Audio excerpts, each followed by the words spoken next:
Good Thursday morning, and welcome to the program. Neil Larson, along with Julie Mason, and joining us from the nation's capital this morning is U.S. Senator Jim Risch. Always a pleasure to talk with you, Senator. How are things this week? Well, much like they've been, they're very, very busy. Lots of stuff going on. Very, very busy. In fact, let's just dive in and talk about the big, beautiful bill. I actually was on vacation for a few days, and not a lot of data where I was, so I wasn't checking the news day by day. I asked Julie yesterday, so what's the status on the big, beautiful bill? And nothing passed yet, so tell us what you know. Well, first of all, one thing all Idahoans should know is that Senator Crapo is right in the middle of this. This is, he is chairman of the Finance Committee, and the Finance Committee is where all this stuff is at. So he is really busy. He can't do a lot of things as far as visiting with people and things like that because he's meeting constantly with senators, with representatives, with the White House, and he's the guy that's right in the middle of this thing. And this is going to be very difficult to bring together.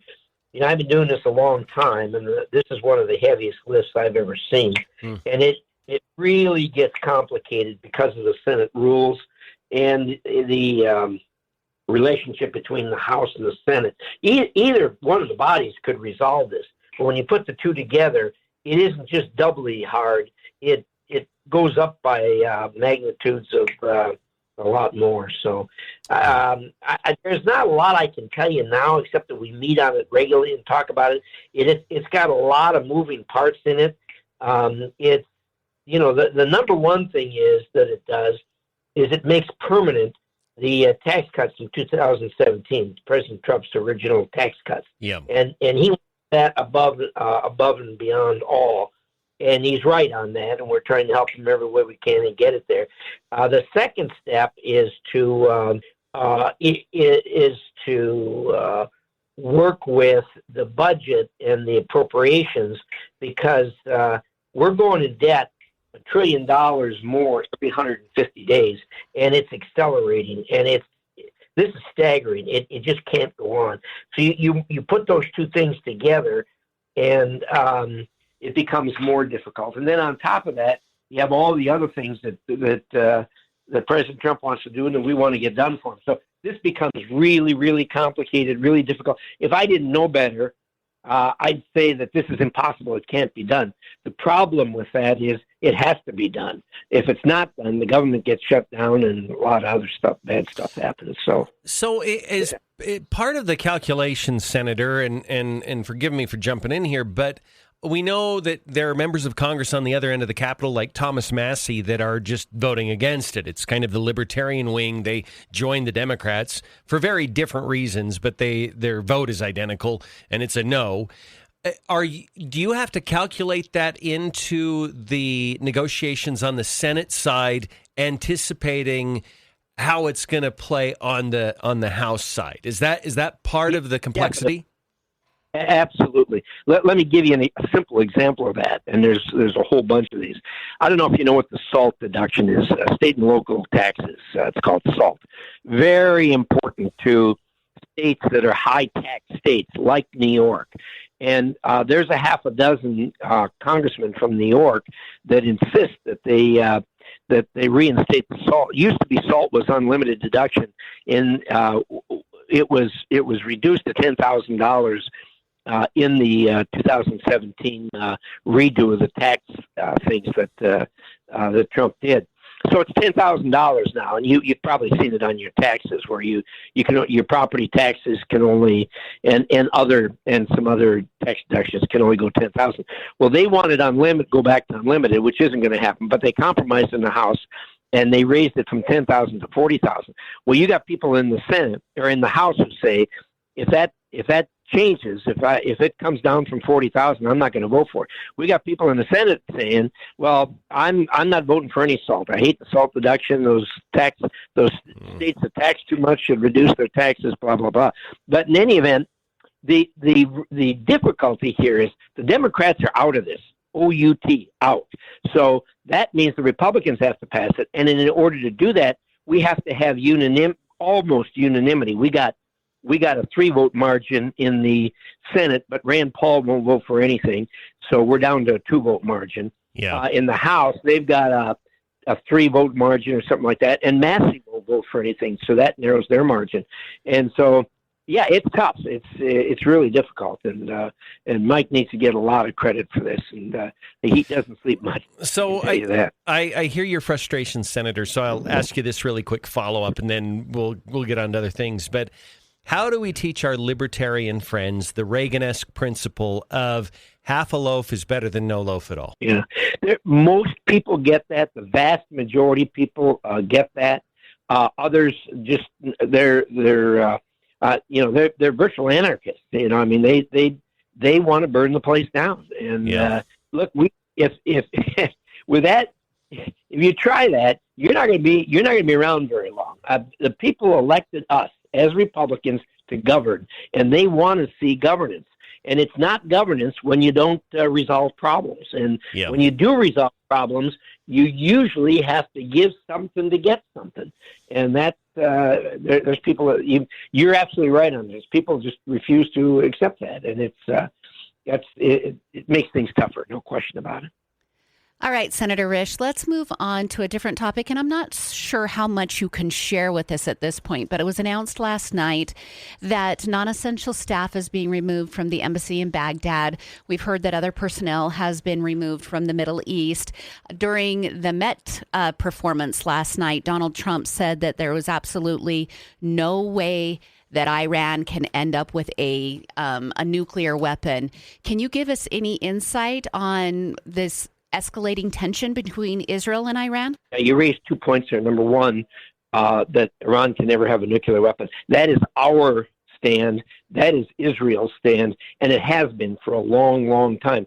And it has actually kept Iran from developing a nuclear weapon because the Israelis, I sit across the table from Netanyahu 2-3 times a year, and he'll look you right in the eye and say, we're not going to let this happen. And so then the question becomes, what does the U.S. do? Well, they're our strongest, most reliable ally in the region. We're not going to turn our back on them when and if they do something. So that's all I can tell you about that without getting into stuff that's classified. As far as the activity that just happened there with removing non-essential personnel. I can't tell you a lot about, I'm not permitted to tell you a lot about that. I can tell you this. This is not unusual. That happens 2 or 3 times every year in a region where there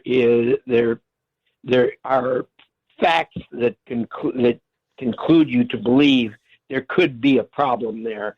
And so you're better off doing that to lessen the chance of any damage should something happen, rather than just let it be. So look, it's obvious it happened. Those kinds of things happen generally before there is an event, but they also happen a lot when there isn't an event because of overcautiousness. So I wouldn't read too much into it, but yes, it happened.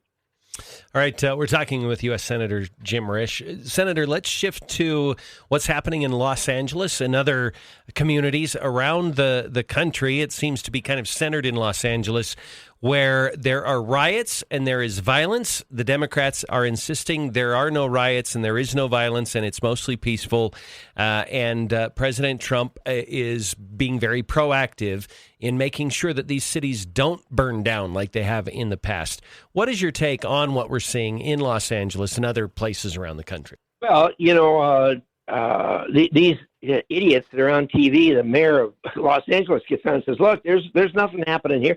And it's a split screen, and on the other side, they're looting, they're burning, they're attacking police officers. And I mean, I don't know if they think the American people are nincompoops or what have you. These are full-on scale riots, the same type that you had over the years, whether it was civil rights when it started or the Rodney King stuff or what have you. And I saw the chief of police in in Los Angeles. He says, we're overwhelmed. And, of course, both the mayor and the governor are saying, oh, well, we can handle this ourselves. It's all under control. Well, when the chief of police, whose people are out there on the front line saying we're overwhelmed, that's a strong signal that somebody ought to do something about this.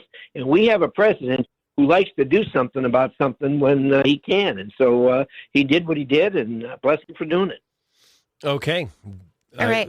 That's leading me to think about the celebration that's going to happen this Saturday. Are you partaking in any of those celebrations that is kicking off the year of celebration that Trump has declared? I'm unfortunately, I'm going to get on a plane and come back to Idaho here this afternoon. I think that's probably a wise choice. That's your celebration. Yeah. I come home every weekend, and I had stuff planned at home long ago. So this is, in D.C., there's a big parade, as you know, on Saturday, and the media is jumping up and down about this. I don't know if they're blind or what, but there's parades here, I think, just about every week. I mean, it's a parade. A parade is not an event here in D.C. It's regular order. So I don't get too worked up about this. And I know down the hall they're all saying, "Are you going to the parade?" And I said, "Well, look, I love the Army. I know they're celebrating their 250th year. No, it's also Trump's birthday." I said, "Well, yeah, but it's the Army that's doing this in honor of their 250 years.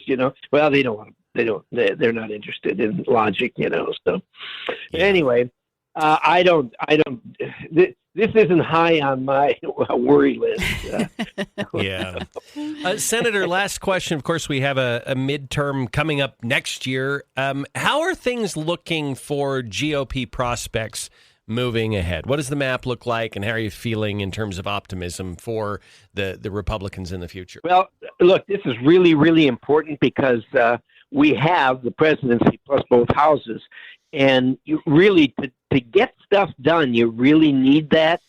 In the Senate, we're actually in pretty good shape. We got a 3-vote margin, and they've only got two at arguably a third one that's a possibility, but only 2 that they could possibly flip. We could lose 3 of them and still be in the majority because the vice president. So we're in. And by the way, we got at least 3 of theirs that we have a shot at. So, and as you know, incumbents don't get beat very often in a Senate. They retire. It happens. There's no question about it. But it's a heavy lift. So we've got incumbents in everything. They've got a whole bunch of vacancies where their people are quitting. But there's nobody in this town thinks that the Senate's going to flip. The House is a whole different ballgame. That truly is going to depend upon what the state of the economy is and idiosyncrasies in various districts because they are so close. And the House races, a Senate race takes on a life of its own. The House races are much more dependent overall on the condition of the country, how people are feeling, and that sort of thing. So we're there's a lot of focus on the House to keep those seats. A good example is that remember I told you about the SALT deduction that the New York guys. Well, they're all Republicans, and that's a big issue up in New York. And so you got 5 or 6 people that are dependent upon a particular issue. That becomes difficult too. So but we're optimistic about. We're optimistic about the Senate, and Trump's going to tamp down a lot of the upheaval that's going on. I don't think that the riots or the immigration issue affects us badly at all. In fact, the polling says America's on our side. It's a privilege to be here, not a right to be here. You can't just walk in and say I have rights. It doesn't work that way. On the other side of the coin, the economy is always the issue. And by the time we get to next year, he's going to have all this trade stuff and tariff stuff behind him. Yeah. And the economy is going to settle down, I think, considerably more than what we're seeing. Back on the riots, it's always fun when the Democrats film the Republicans' campaign commercials for them. It's kind of nice. Yeah. Yeah, that's true. True. All right. Senator Jim Risch joining us this morning. Senator, always good to have you with us, and we appreciate it. We'll talk with you again soon. Neal and Julie, I always enjoy being with you guys. Thanks so much. Appreciate it. All right. Likewise, 8:22 now on NewsTalk 107.9. We'll be back. It's 8:25 on NewsTalk 107. What's the windshield wiper thing? Chair dancing over here. There you go. Might as well. Yeah, might as well. It's a Start Thursday. the celebration early. I know, right? Mm-hmm. Yeah, speaking of which, we are celebrating, commemorating, just recognizing the 5-year anniversary of the launch of NewsTalk 107.9, which the actual anniversary was this past Sunday. But Sunday's a weird day. Mm-hmm. It's a special day. Yes. The day we get ready. No, that's Saturday. No, but, we're not going to have any big celebrations on a Sunday. So we thought, and plus I was up in British Columbia somewhere at that point. But we thought, okay, let's do something. Open house tomorrow. It'll be a great Friday thing to do. A lot of people have the day off. So if you're out and about, you're like, oh, yeah, I'm going to stop off, hang out with Neal and Julie for a minute. We're just going to do a little studio tour. You can come into the station. You can kind of see where the sausage is made here, the radio sausage.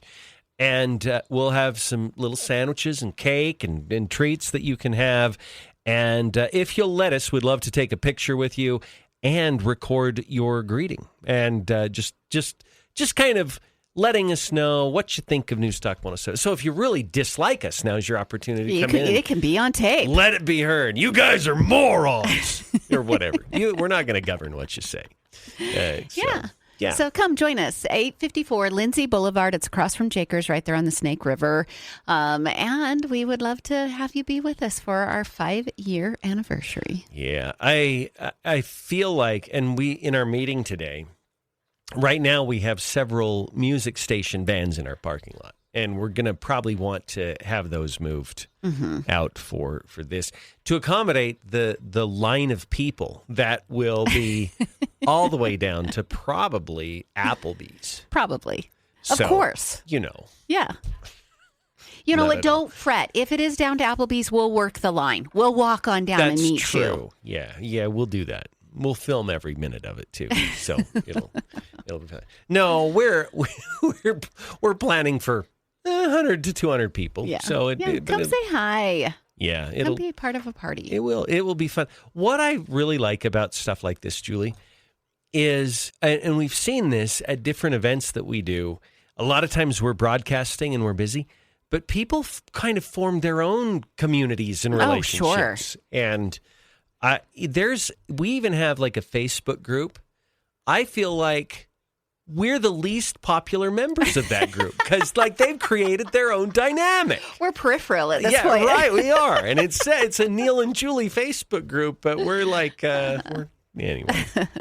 We love them. Yeah, we do love them. And we don't participate as much because we're actually on the air busy while they're chatting with each other. But anyway, so we will see y'all tomorrow. It's going to be fun. 11 to 2, or excuse me, 11 to 1. Yep.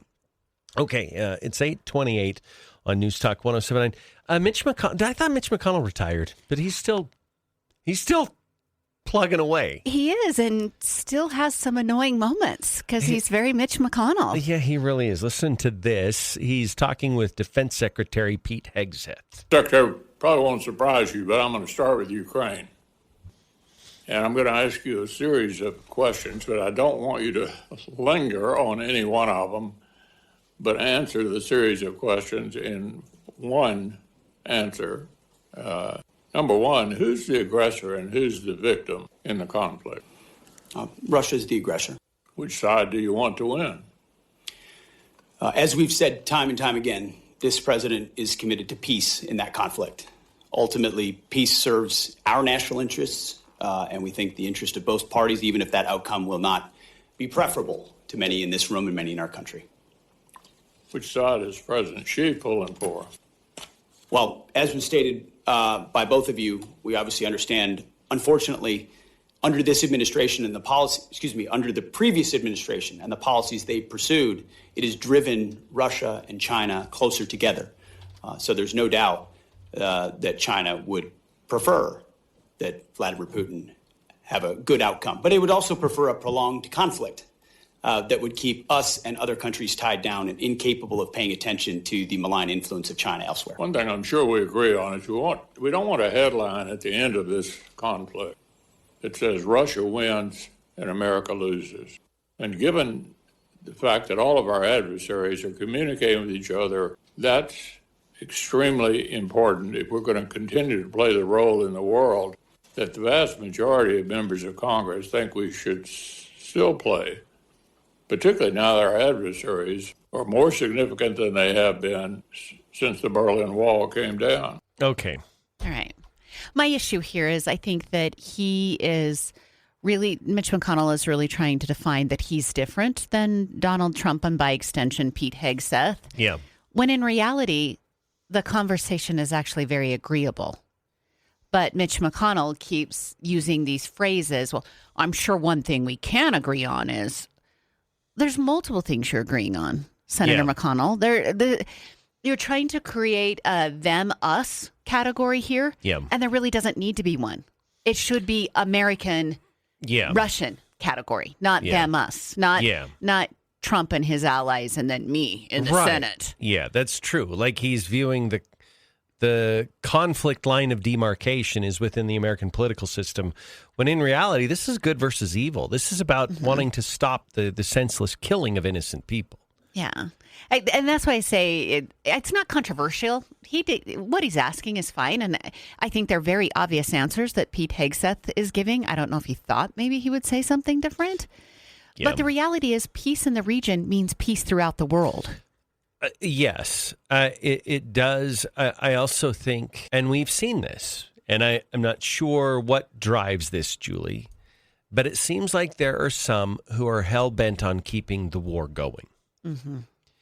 And they say it obviously under the guise of they want Ukraine to defeat Russia because Russia invaded Ukraine. They're the aggressor, and you always want to defeat the aggressor. I would agree. Ideally, that would be nice if Ukraine, given the billions that we've sent them, given the billions that Europe has given them, that they would have been able to win that war. But at some point, when it's clear that you're in quagmire territory, winning kind of has to go off the table. We didn't win the Vietnam War. But that we needed to end the conflict because we had tens of thousands of our soldiers that were dying. And there were other reasons why that war needed to end. We don't want the Ukraine-Russia conflict to just go on endlessly. And we've learned that whatever funds we send Ukraine, it doesn't help them win the war. It just helps continue the fighting. Mm-hmm. And I think that the American public has shifted. I think we were all in at first on saying, there were some really cool moments in the early going of that war. Remember when the Ukraine guys told Russia to F you? Like it was, there were these moments that were pretty inspiring, how tough and how much grit the Ukraine soldiers had, and not saying they don't anymore.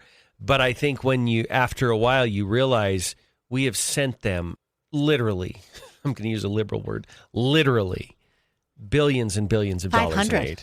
Billion. Yeah. And you go, okay, this isn't working out anymore for us. We can't just have that open checkbook where we just keep writing checks to Ukraine with the hopes that, well, maybe this next round of funding will help them win the war. It just isn't working. It's not going to push it over the edge. Yeah, it's Einstein's definition of insanity. Mm-hmm. Don't keep doing the same thing over and over again. So I can't help but wonder, too, Julie, if and how these politicians are somehow making some profit off this war. And it could be something as simple as when they write those checks, they know which contractors are going to be getting that money, and they increase their investments in those, knowing their stock is not going to drop. It's because they're getting an infusion of cash. I mean, it could be something that simple. It doesn't have to be this quid pro quo in a smoky room saying, we'll send you $100 billion, you send me back $5 million. I don't think it has to be quite that nefarious.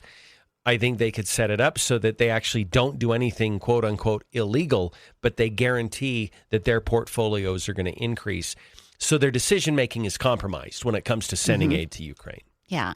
Probably my least favorite part of this clip that you played by Mitch McConnell is the phrase when he said, well, we don't want a headline that says America loses and Russia wins. Yeah, that's pretty good. Thank you. Yeah. We've already lost. America has already lost in this. And Ukrainian people have already lost in this. And quite honestly, Russian people have already lost in this. Yeah. There's already a loser, Senator McConnell. You're acting as if we haven't determined a winner or a loser yet. Yeah. There's already been a loser. Yeah. That's true. And sometimes your best hope is to end the losing as opposed to declaring a winner. Sad that it has to be that way because I think we're kind of locked in on having a victor. And I think we're just naturally built that way. We are. But it's not reality, especially in a conflict like this. Yeah. Yeah, it's not. I also think that Zelensky, his demeanor has not done himself and his country any favors either. Just sort of the entitlement, the making demands, the tisk-tisking and the Karen finger and all of that. That's not a look that helps. Maybe it got you a little bit at some phase of this. That is not going to bode well for ongoing help from the United States. Right. If you wanted to be a hero, that's not the persona that you should have infused into, look at me be a hero. Because it's made you be part the villain, too. Yeah. Yeah. No, that's true. That's a good point. It's 8:36, News Talk 107.9. Let's break away here. And we'll come back if you'd like to join us, 208-542-1079. We'll be back after a quick break.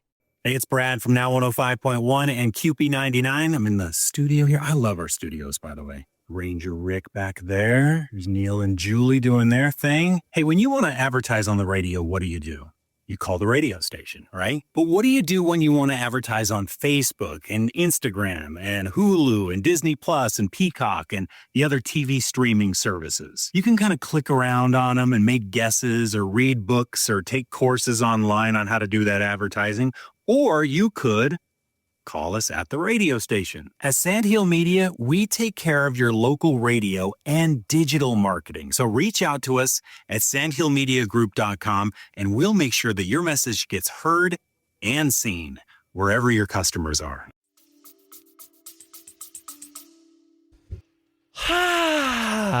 Welcome back. Neil Larson, Julie Mason, and you, if you'd like to reach us, 208-542-1079. Is the number to call. Julie, why do I let the antagonist get under my skin? I shouldn't have read you the text. You probably shouldn't have, but it's okay. Because they said to me, well, maybe it was to both of us. Oh, no, it was to me. It was to you. What's freedom worth, Neil? If it was our country, would you just capitulate too? And I said, if you expect other nations to pay for your war, you've already capitulated. Yeah, it's called preparation and becoming a world power. And then you don't have to grovel at the feet of people. Now, the Ukrainian people deserve to be protected. And this is not about them. This is about the leadership from Ukraine. There was capitulating for America. You're comparing apples and oranges because capitulating for America is not going to happen because we've prepared ourselves to not capitulate. We'll fight our own wars. Yes. So this is an apples and oranges comparison here to question. Mm-hmm. And then I said, should we fund every war around the globe? I mean, at what point do we, don't get me wrong. I feel bad that there are people who live under oppression. They live under the threat of war. They live that. But to extend that to, so America should fund every effort out there. That's not, no. At some point, if it's working, I mean, if we had paid billions and Ukraine had won the war, then great. I wouldn't be upset about that. That's not capitulating. That's an effective use of foreign aid and helping someone win. It's not working. I don't think Ukraine's any closer to winning against Russia today than they were 2 years ago. And also baked into this question is a lot of misinformation, which is, if it was our country, would you just capitulate too? Well, you were asking a very not well-funded country, Ukraine, to fight Russia and should have had allies all over the place. But for the first year, the U.S. funded it and everybody sat on their hands. Yeah. So when we're calculating quote unquote capitulation, we have to look at the last 2 years or more than that, the last 3 years and how it's all gone. Yeah. You're acting as if it started yesterday and we just rolled over like a dog with our paws in the air. Yeah. That's not the reality. Yeah, we have given over and over and over again, and we're still stuck in this quagmire situation. So, yeah. Now I do think that Trump recognizes it's not working. And so he's not going to keep sending money over to Ukraine, and you're changing your approach. You have to move the goalpost. You have to decide, okay, what is the best outcome here? Because victory is probably not going to be achieved simply by sending more money to Ukraine.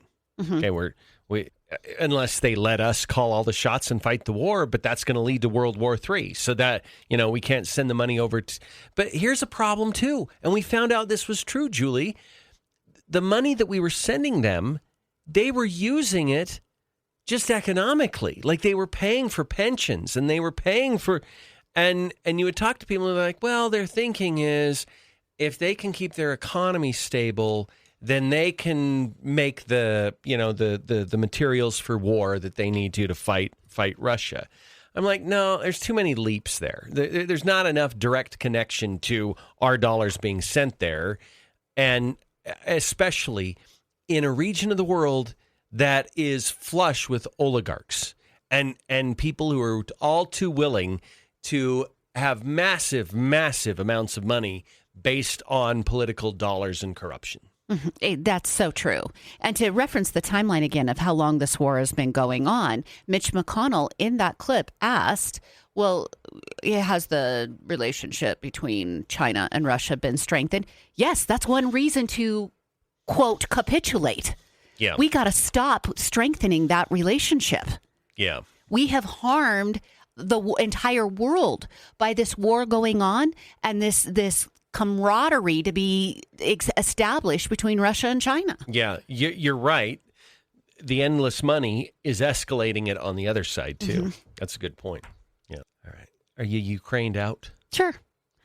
I'm not going to budge on my stance here. I feel very strongly about it, and I think you do as well. The people of Ukraine have been harmed.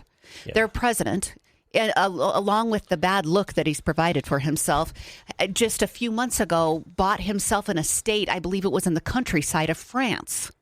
Yeah. While his people die in the streets. Yeah. Gravy train's over at that point. I'm not going to have a whole lot of sympathy for this man and him begging for more money because I truly believe it has been misused. I'm not moving that stance. Yeah, no. And I think it's time, and I think it's it's obvious to everyone other than the fully Trump deranged that it's time to shift gears and to have a different approach. I didn't realize he had done that. Yeah. He's a very wealthy man. Yeah. Who's been kept very safe. Yeah, he has, which, you want to protect. You do want to protect your leader. But he shouldn't be living a lavish lifestyle. Well, he's, and I will also say he is an actor. He comes from the entertainment realm, but so does Donald Trump. So that alone shouldn't be disqualifying.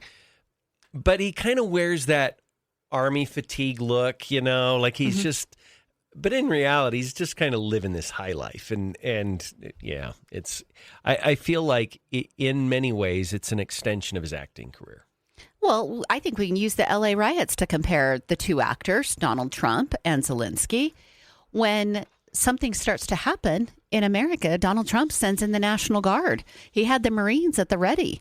He's calling the leadership out for their ill-timed and misinformation and their lies to the American public, all of it. And he's trying to protect his cities, while Zelensky walks around and asks everybody else to protect his city. Yeah. Speaking of Trump and celebrities, you sent me this clip, Julie, about from the Met. And I don't know why reporters ask these kinds of questions. I really don't. But listen. It's been reported that some actors may be boycotting. I couldn't care less.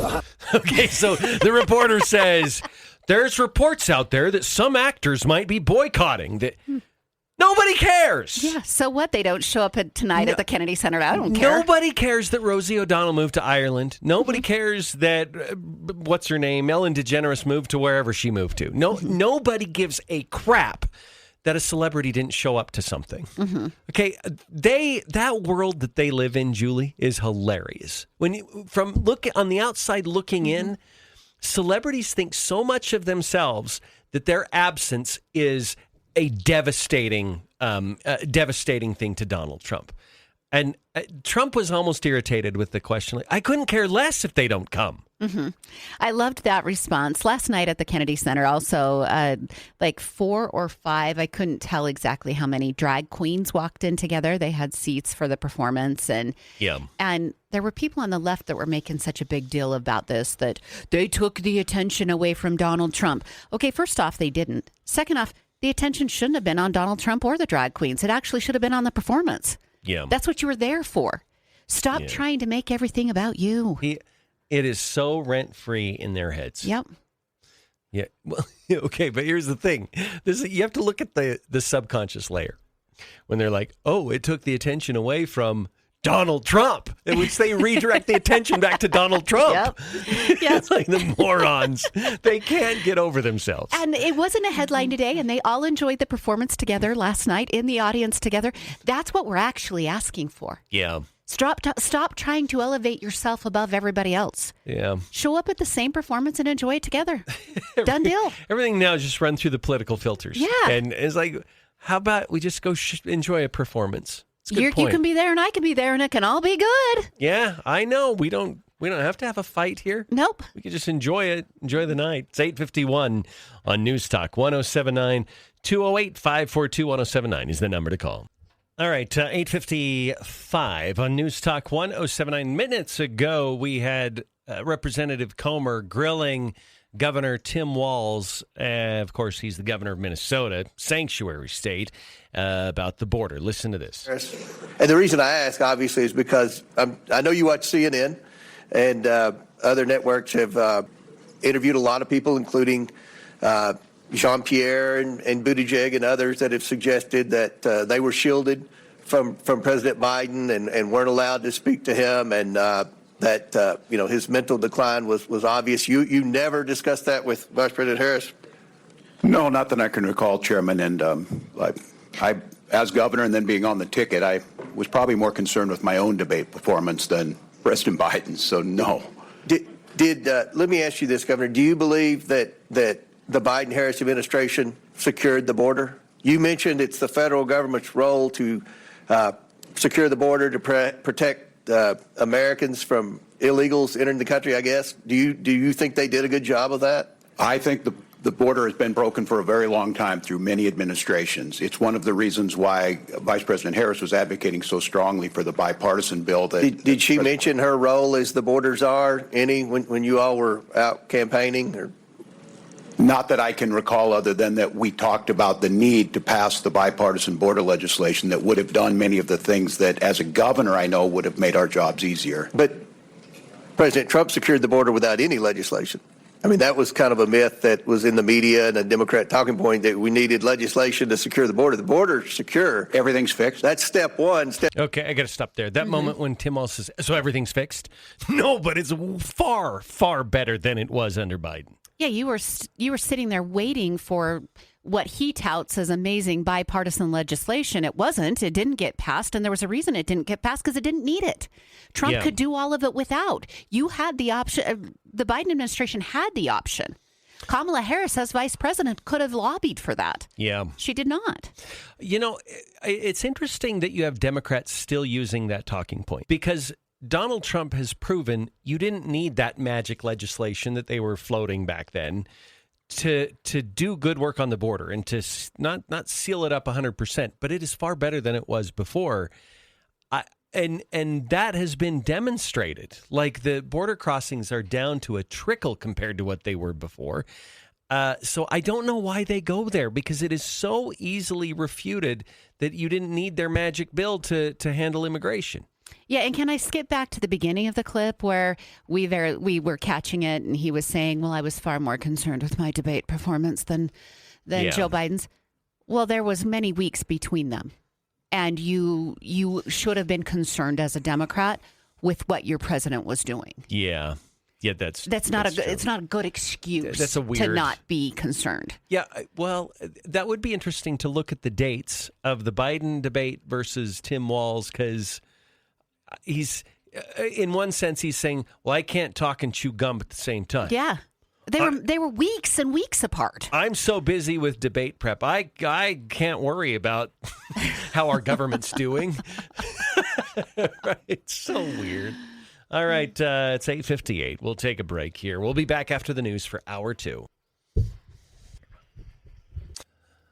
9:07. Welcome back. It's hour 2 on NewsTalk 1079.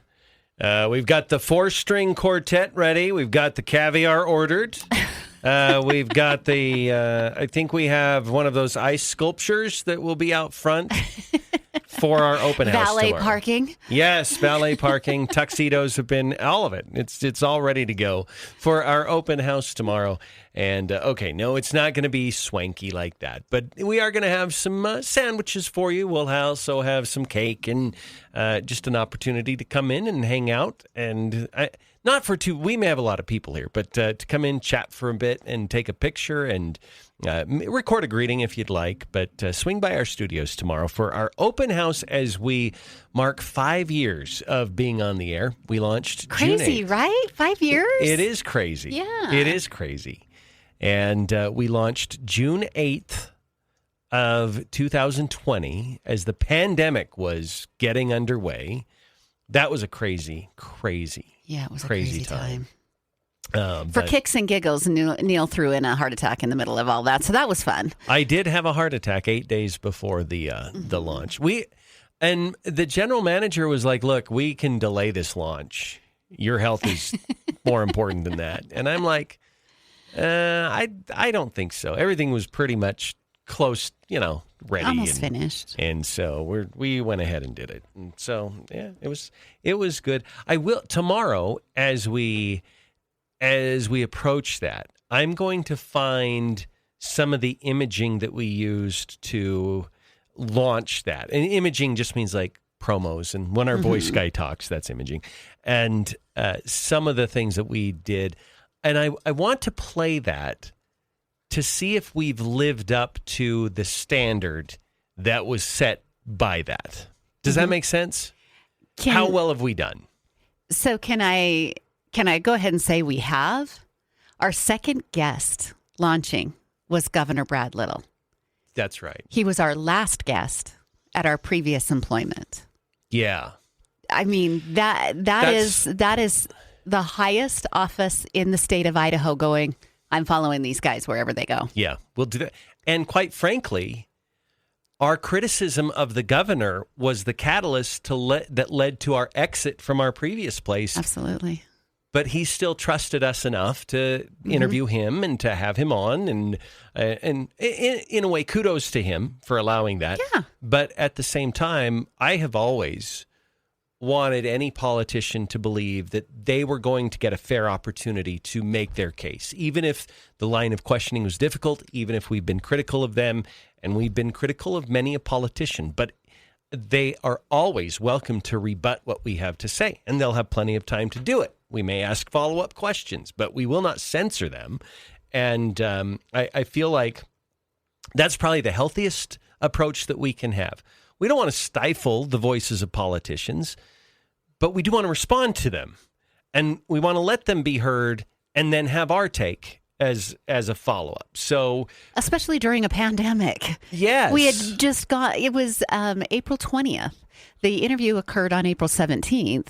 April 20th was a Monday morning that we left that position. And I mean, is there a more appropriate time to interview the governor and push a little bit on policy decisions?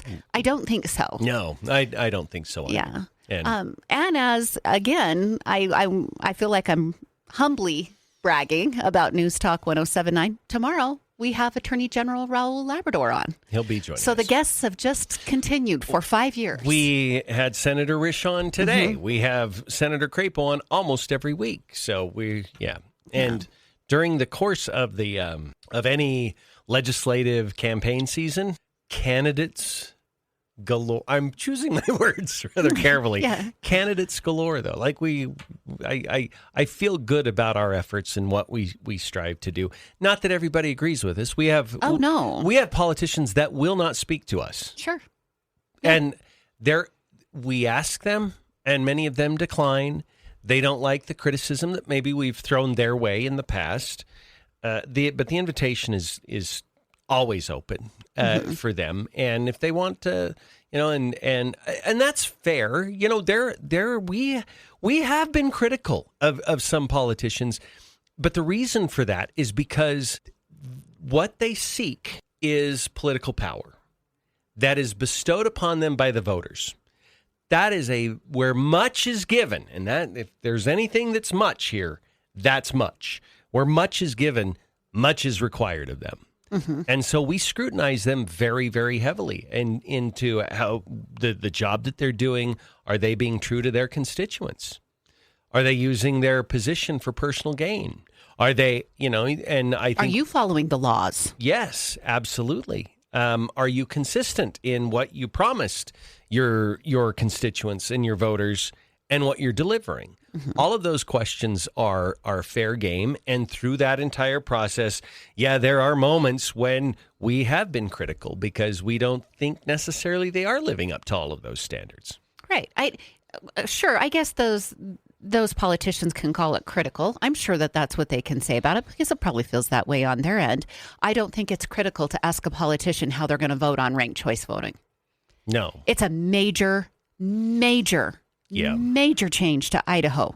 You should be boldly saying how you're going to vote on it. Yes, absolutely you should. And I also believe, and there's been debate back and forth about this, once you decide you're going to run for office and you're asking for that political power from the voters, the anonymity most of us enjoy at the ballot box, you don't get to enjoy that anymore. I believe I have the right to know if you're a politician, how you're voting individually on Prop 1, how you're voting, who are you voting for as president? Who are you? You're in a different position now where you're representing us. We have the right to know your full slate of philosophical beliefs. And so we do have the right to know who you voted for president. Mm-hmm. And some people may push back on that. They're like, oh, no, that's a sacred thing. It's really not. Okay. If you're not asking for political power from someone else, you get to have that right to privacy. You get to hold on to that and say, you know what, that's my choice. I don't want any negative ramifications with my workplace or my family or whatever. That's fine. But the moment that you're seeking political power from your peers, you waive that right to privacy in how you're voting for different politicians and issues. I agree with that. And I proudly state that we have been critical of regional politicians. It's never about personal behaviors. It's never about their children. Yep. And guess what? We know things. Yes. About regional politicians' personal lives that we have not spoken about on air. We don't pull that in. We all have a junk drawer. And absolutely. I never want to go there because you know what? Karma can come back to bite you. Well, and they also didn't sign up for that, but they did sign up to talk about voting standards. Yes. They did sign up to talk about the way that they represent their constituents. And so for me, that's not critical. Yeah. That's what you signed up for. Right. It's an assessment of the work you're doing, but it's not about you personally. Yeah. So I think we're thinking of the same people as we talk. So, all right, back to we're still grilling walls. Should we listen to some of this? Sure. Let's do it. Hold our national sovereignty. And most importantly, you have failed the people of Minnesota. The time for radical sanctuary state policy, sir, is over. The voters made that clear last November when they elected President Trump and Vice President J.D. Vance. You remember him, don't you? Governor, the time for real leaders and real leadership is now. And with that, sir, actually, Mr. Chairman, I ask unanimous consent to introduce into the record the governor's tweet that I referenced from May 23rd, 2018, which makes it clear his hatred for federal law enforcement. Thank you. Without objection, so ordered. Mr. Chairman? Yes. Chair recognizes Mr. Mfube. Mr. Chairman, thank you very much. I have that was fire consent request, and I'd like to present both of those to you at the same time. Proceed. Okay.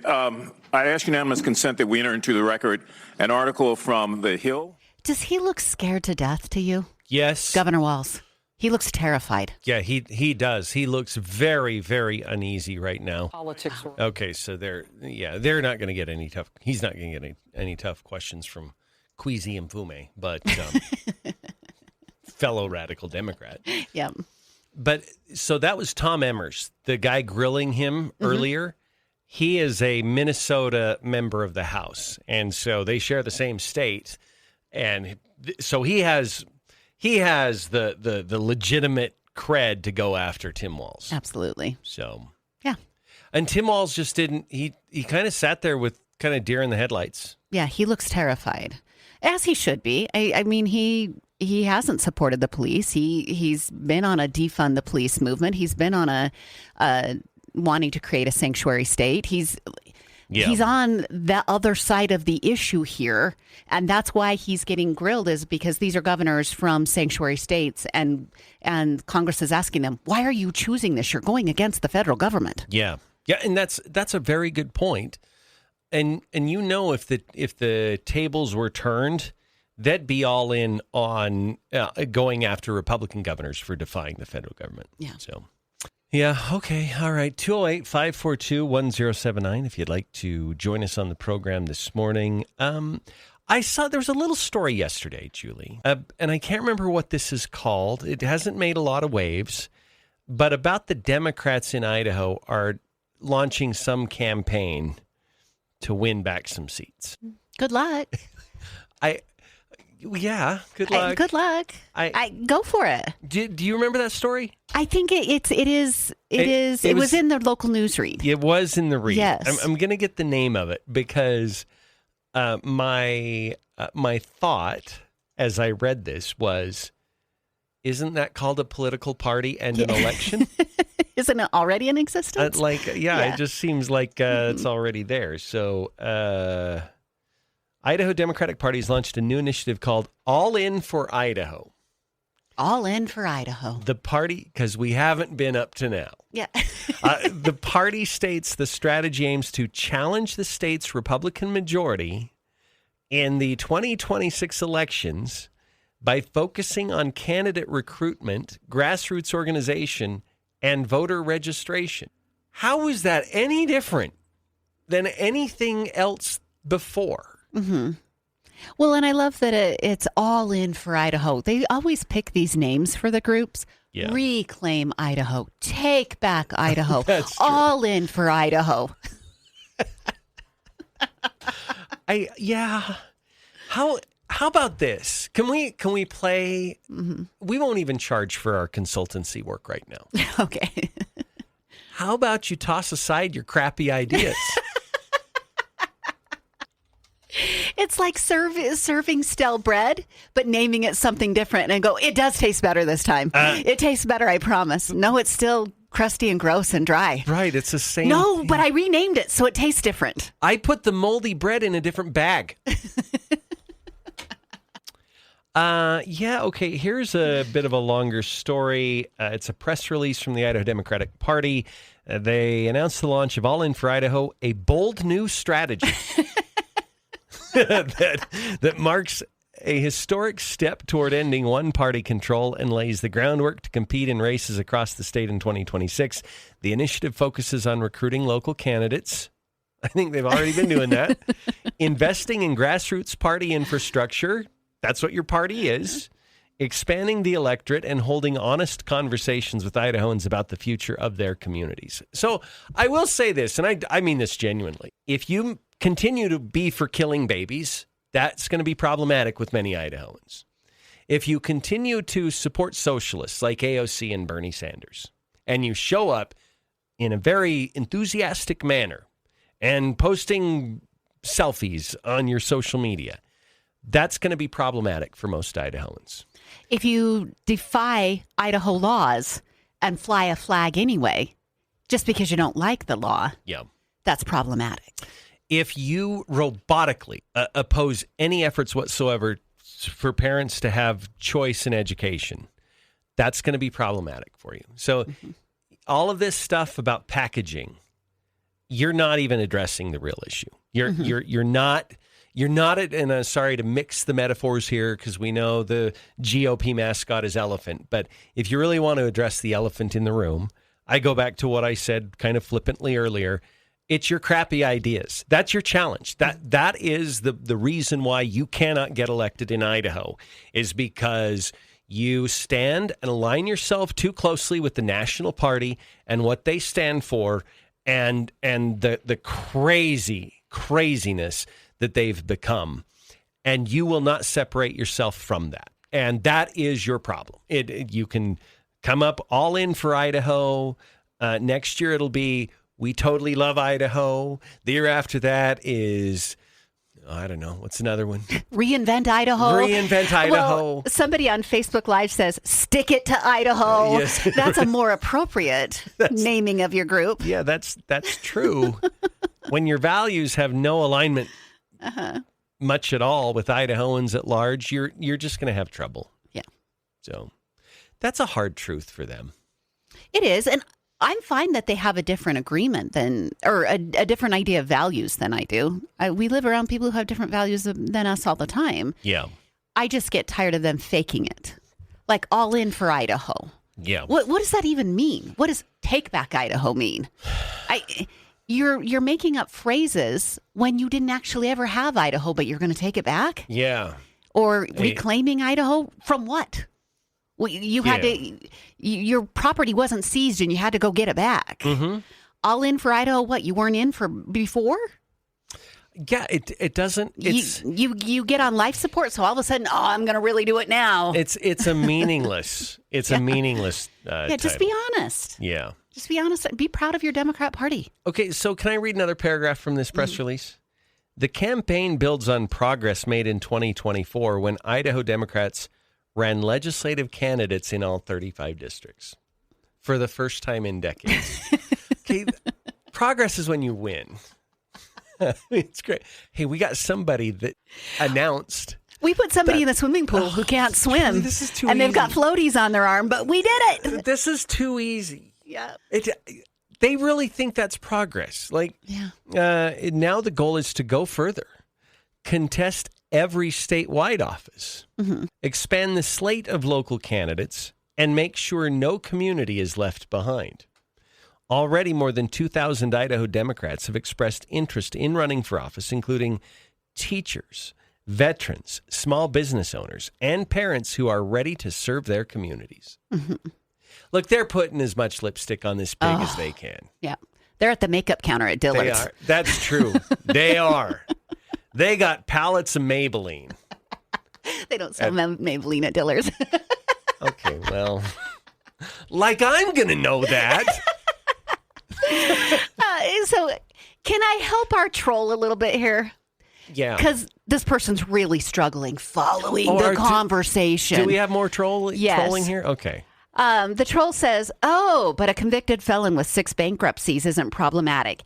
Let me explain what problematic means here. Trump was listing problematic for the Democrat Party because they're unsuccessful and they're on life support and they're dying. Problematic for you with Donald Trump is you don't like him because guess what? He won all 7 swing states, overwhelmingly won the popular vote, and he currently is doing great in the polls. So your problematic is a you thing, not an America thing. Well, can I also say, and you still couldn't beat him.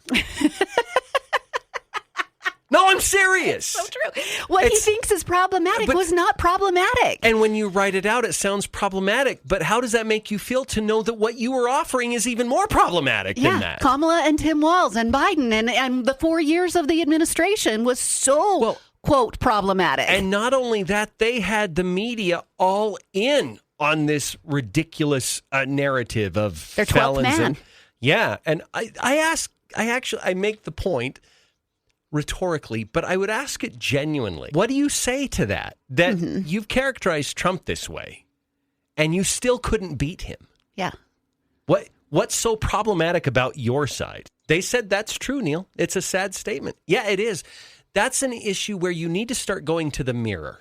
Mm-hmm. Stop going to your caricature of Donald Trump and raging at that, and look in the mirror and determine why you can't beat him. As bad as you think he is, why can't you win? Well, and now it's come full circle in this segment because you started this conversation explaining All In for Idaho, and really you've reinvented something that didn't need reinvented. You have a Democrat Party, run better candidates, have better policies, and then you can win.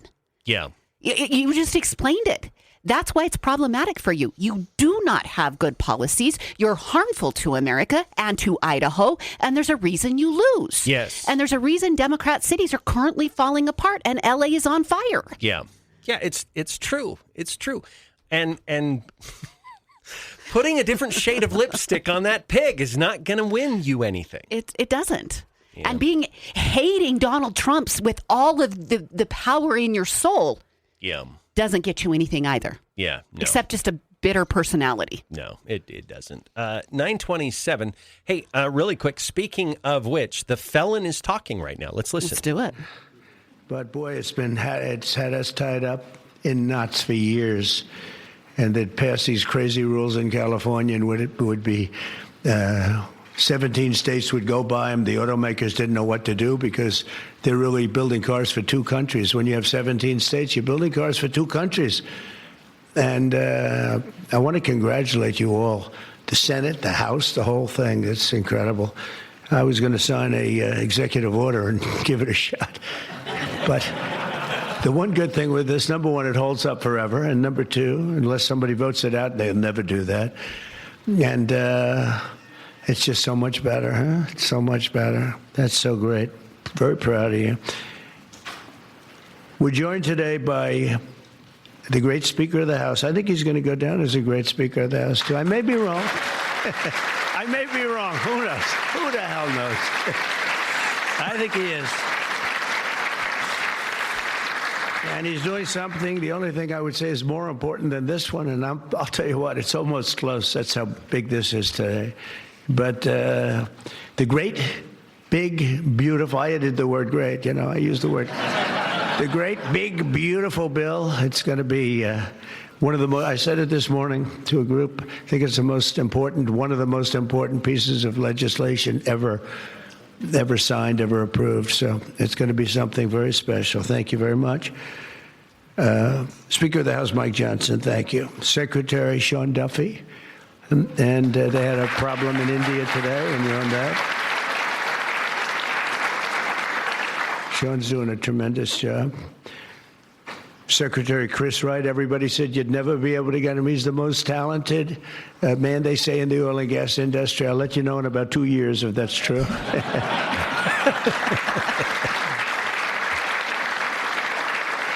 Well, Doug Burgum, I wanted Doug Burgum to head up energy because he was so successful in North Dakota. He's governor. And he said, sir, there's one person who's much better than me. I said, who? They said, Chris Wright. I said, who the hell is Chris Wright? I had no idea. Now everyone knows Chris Wright. He's going to be more famous than me. But he said, there's a guy named Chris Wright, and if we could get him, he'd be better than I am, sir. And if you know Doug, Doug's not here, is he?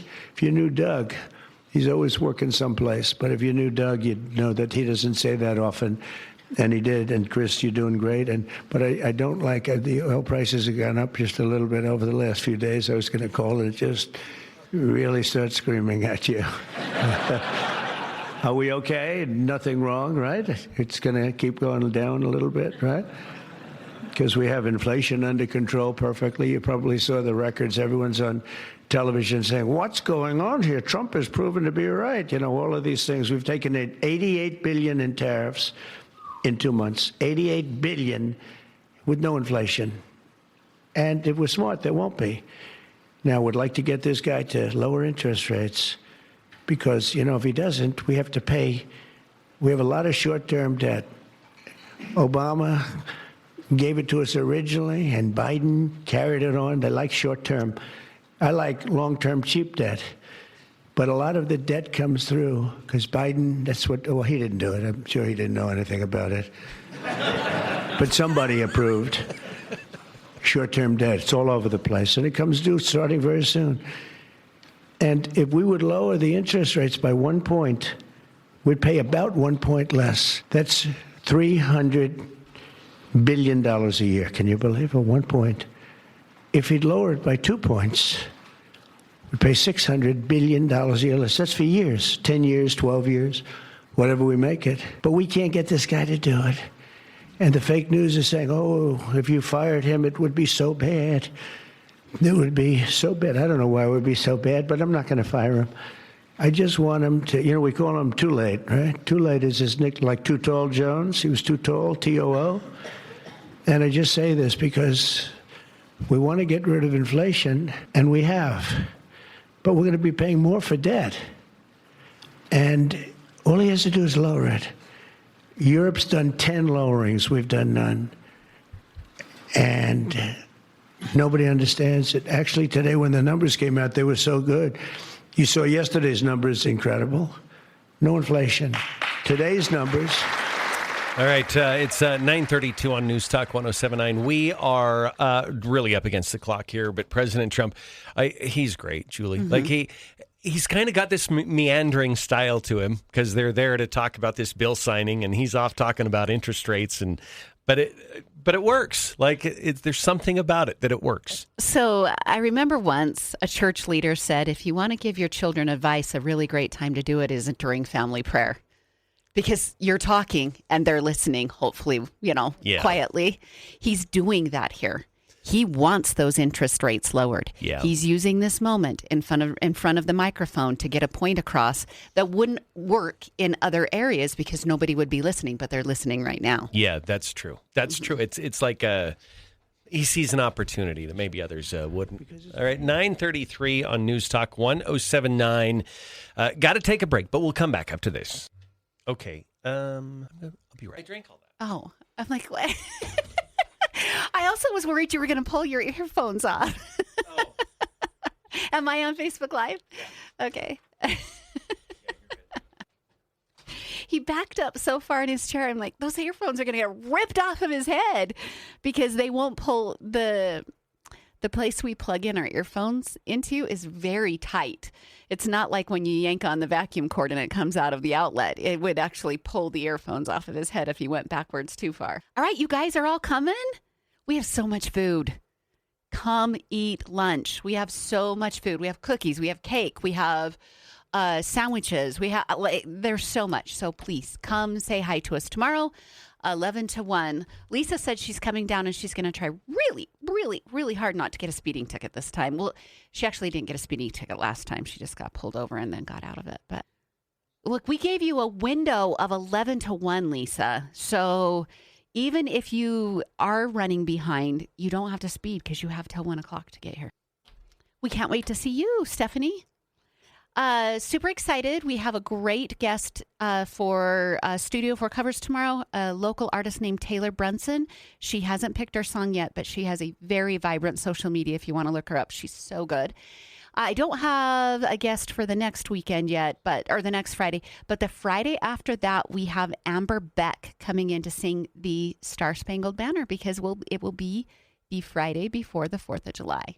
And we want to get a little patriotic here. And if you've never heard Amber, she sings often at the Chuckers games or at the Spud King games, things like that. She's so good. 7-year-old Neal just gave me rabbit ears. Okay, so I'll do Clayton when I get back. Okay. They are now reporting that all of the passengers and crew died on that airplane crash in India this morning. If you guys aren't following that in your news cycle. So terrible. So sad. It's so, you think catastrophically. Oh. All right, 9:37 on NewsTalk 107.9. So Neil Larson along with Julie Mason. Right now you can save up to $5,000 instantly on your home purchase at Clayton Homes Sign and Save event. And that's $2,500 on a single section home or $5,000 on a multi-section home. And Clayton Homes really is changing the way that homes are built, making them affordable to buy, but to cost less to live in. So the affordability just continues. Just in time for summer, get a home equipped with Energy Smart features for year-round comfort and a lifetime of savings. Every Clayton-built home uses products from the world's most trusted brands. And they're designed with you in mind, with premium features that turn your house into your dream home. Things like they build it with thick insulation and tight construction designed to help you keep you comfortable and help save you money so you can get the luxury, the quality, the style that you want in a beautiful, affordable home with energy-efficient features to fit your budget. Again, take advantage of their Sign and Save event right now. Terms and conditions for the Sign and Save sales event at manufacturedhomeoffers.com. Available only at participating Clayton Homes family of brands retailers through August 31st. Amount of savings may be limited. Ask for details. May not be available with certain financing. Lender restrictions apply. Visit the local Clayton Homes near you or browse their limited time deals at manufacturedhomeoffers.com. To learn more, that's manufacturedhomeoffers.com. Okay, Julie, Karen Bass says that it's the White House that is to blame for the looting of the Nike store. A week ago, everything was peaceful in the city of Los Angeles and in all of the representatives behind me in their cities as well. Things began to be difficult on Friday when raids took place, and it's important that I begin there because that is the cause of the problems that have happened in the city of Los Angeles and other cities. This was this was provoked by the White House. The reason why, we don't know. Okay, let's reverse engineer this chain of events because you think that everything started with the White House simply enforcing the law, right? Mm-hmm. That's what they did. The White House enforced the law. They didn't provoke anything. You provoked the White House to have to enforce the law because you let these people run rampant. Mm-hmm. You give them free health care. You provide them housing. You gave them cheaper loans than the regular American citizens could get in California. So we could continue going up the chain of provocations, but you have Mayor Karen Bass here, who's politically, opportunistically selecting the provocation so that she can blame Donald Trump for this. And that, I think, really speaks to the larger issue of what Democrats are trying to do, is that Donald Trump, president of the United States, upholding the law, and keep in mind, the president has sent Marines to California, to Los Angeles. He has the legal authority to do so, but he invoked a rarely used provision to do it. He still can do it. And it's funny how if you're a Democrat, you suddenly care about the Constitution. But the problem is you are equating rarely used with unconstitutional, and it's not the same. Yeah. Yeah. We could compare this to other situations, personal situations, right? Man and a woman are driving in a car down I-15, and the woman says, "No, I don't want to go faster. I am going to obey the speed limit." Yep. And the man gets mad and reaches over and hits her. Yeah. And the cops get involved. And Mayor Karen Bass would say, well, it was the woman's fault. She provoked him. If she had done what he told her to do, then it would have been perfectly fine. That's true. It's as though we are surrendering our agency over to Donald Trump. Mm-hmm. Yeah. He determines our behavior. Yeah. These people. Yeah. How bad is it going to get this summer?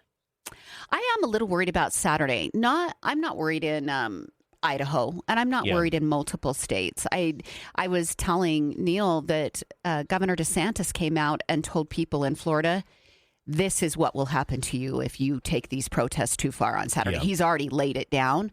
I think that would be a great move if Governor Little did that in Idaho. I'm not worried about those states. I think it could get very ugly on Saturday in Democrat-run cities. Well, yeah, you're right. I mean, they just had Tim Walz in that congressional hearing. The Democrat governors that don't give a crap about the law, they don't give a crap about the law. Yeah. So, yeah. All right, we'll be back after this. It's 9:42. Ooh, baby, baby. Sorry, I played Van Halen. You couldn't hear it on Facebook Live, but I was lip syncing it for you. Yeah.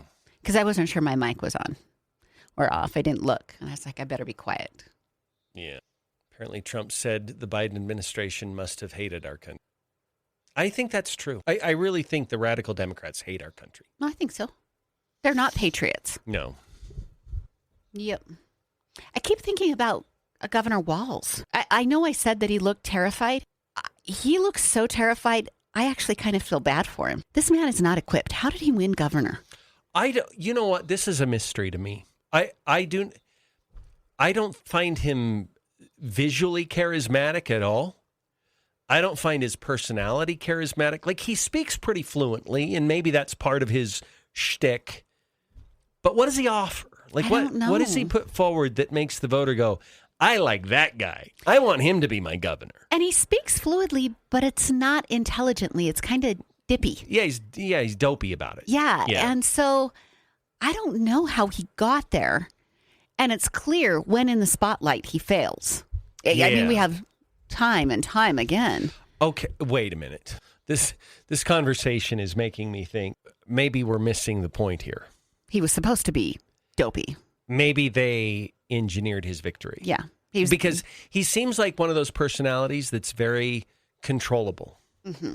Yeah, maybe that's true. And they're like, this is the guy we need. That's why they had Biden be the president. Mm-hmm. They knew, hey, he's got dementia. He'll do whatever we tell him to do. Yep. It's hard to not be cynical about the world we live in. It really is. The cynicism is chronic. I did have, let me go to my X account.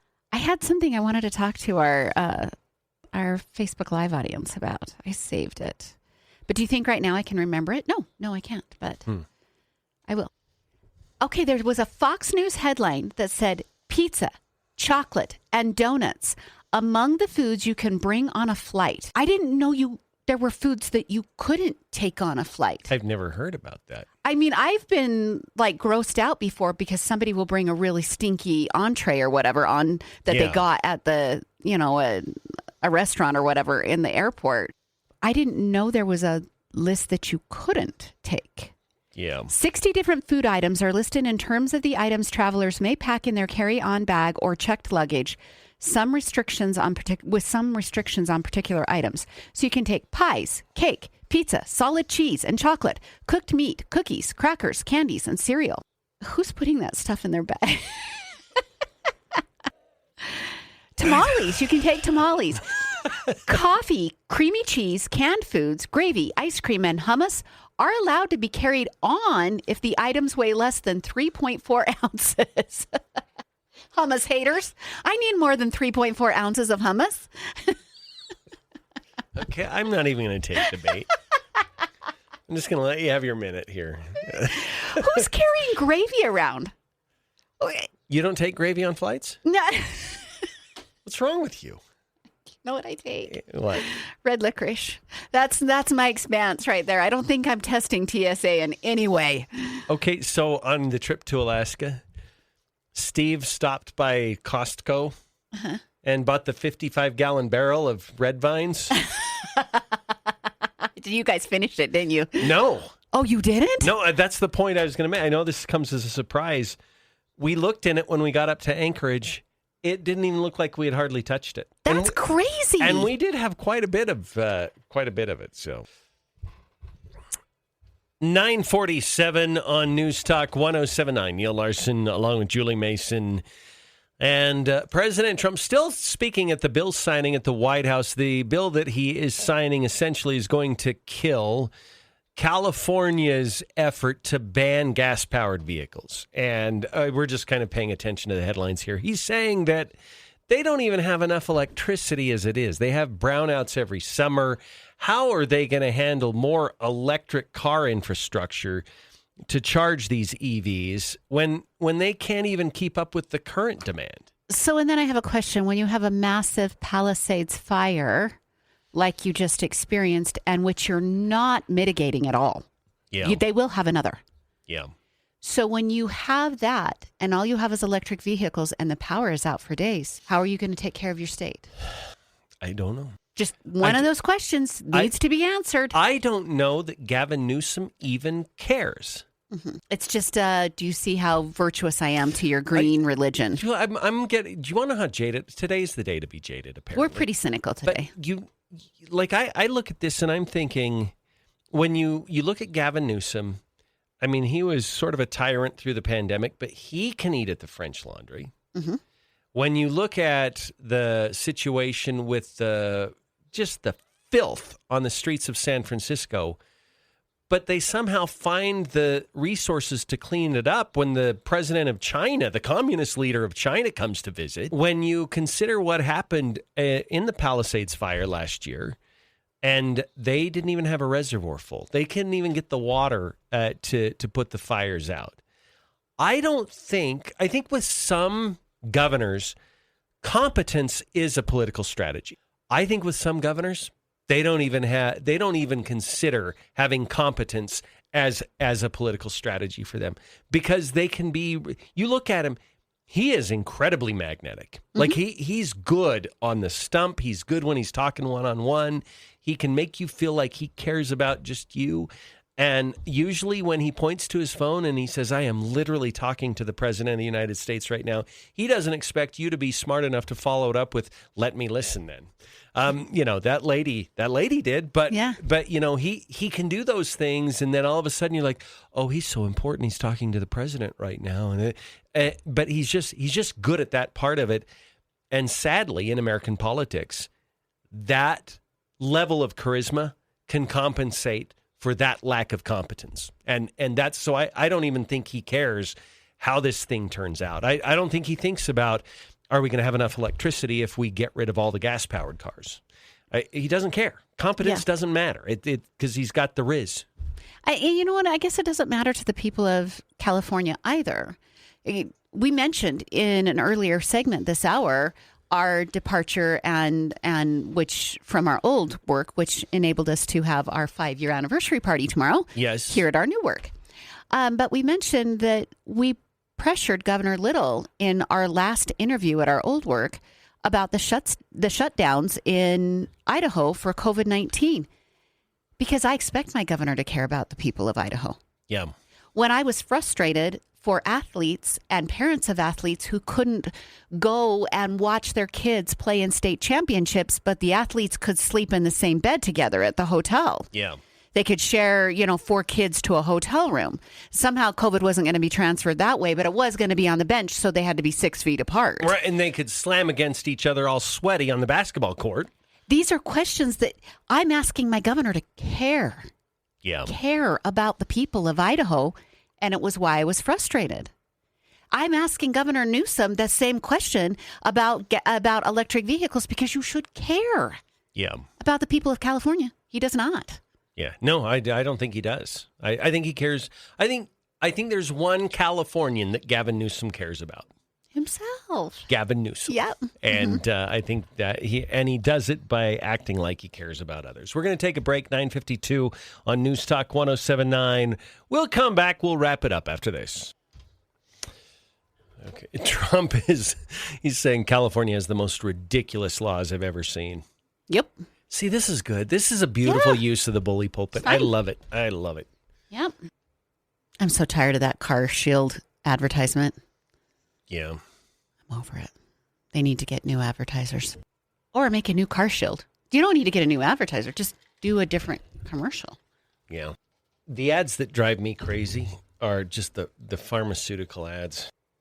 We have to do one more town and country. And then can I give a plug for WeShare? Yes, for sure. That's a good point, Christine. She said Ron DeSantis was the first to knock Newsom off his pedestal. He did in that debate. That will be resurrected no matter what. When Newsom makes this presidential run, that debate will be brought back up. Oh, yeah. So whether or not DeSantis is included in the next presidential race or it's a few years down the road, the things that DeSantis did in the build-up to 2024 were important. Yes. Yeah, well, they were. Yeah, it was. It was very important. He kind of created the gold standard. Mm-hmm. So our friend and listener, Jesse, sent us our very first segment on June 8th in 2020. Really? So we'll play that tomorrow, too. Oh, fun. Thank you, Jesse. That's sweet of him. I could have dug back and found it, but I appreciate you recording it, so we'll use it. Good dude, Jesse is. Yeah. Okay, let's come back and do WeShare right out of the gate. Okay. So, you know, when we're cynical, we have to remember we're surrounded by Jessies. Yeah, it's true. Really good people. Yeah. And no post show. We have our staff meeting today. I have 5 clients today. And nail appointments. So basically, I count that as 6 clients because I got to get to it and get back and start doing clients in order to leave town on Sunday morning. It's going to be a crazy day.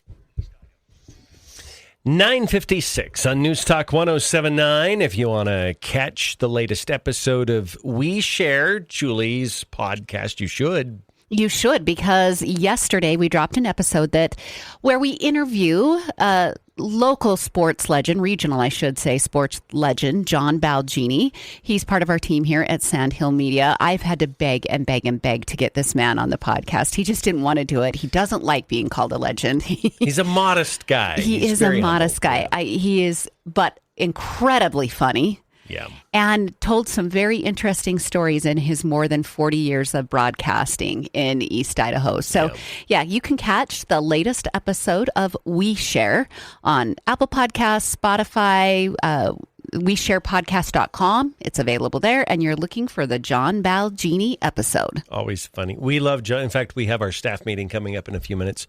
John's always fun to sit by because he's mumbling some joke or snarky comment. Very funny. It fits right in. Hey, get out to Town and Country Gardens as we approach the weekend. I know you're going to be doing yard work, and you just need things when you do yard work. Maybe you're going to be working in your garden. Maybe you're going to be mowing. Maybe you're going to lay down steps 1 and 2 of the 4-step lawn program. Whatever it is, Town and Country Gardens has it for you. Also, if you have a gift that you need to get for Father's Day, there's things available at Town and Country Gardens. Plus, if you're looking to give someone like, hey, I'm sorry this happened to you, or hey, congratulations gift or whatever, their potted plant 2 rooms, not just 1, 2 rooms, have some of the most amazing plants regionally, and an expert there that can totally help you with those. So that's a great gift to give. It is. Town and Country Gardens, south of Idaho Falls, Yellowstone Highway, across from the Budweiser plant. And while we're doing rapid fire here, Julie, we just want to remind all of our listeners, tomorrow, 11 to 1, it's our open house as we mark 5 years of broadcasting here at NewsTalk 107.9. We launched the first week, second week of June back in 2020. And we're grateful for our listeners. We're grateful for what we've been able to do and what this has become. So we invite you to join us at 854 Lindsay Boulevard, 11 to 1 across from Jakers. So, yeah, come party with us. All right. Have a great Thursday. We'll see you tomorrow.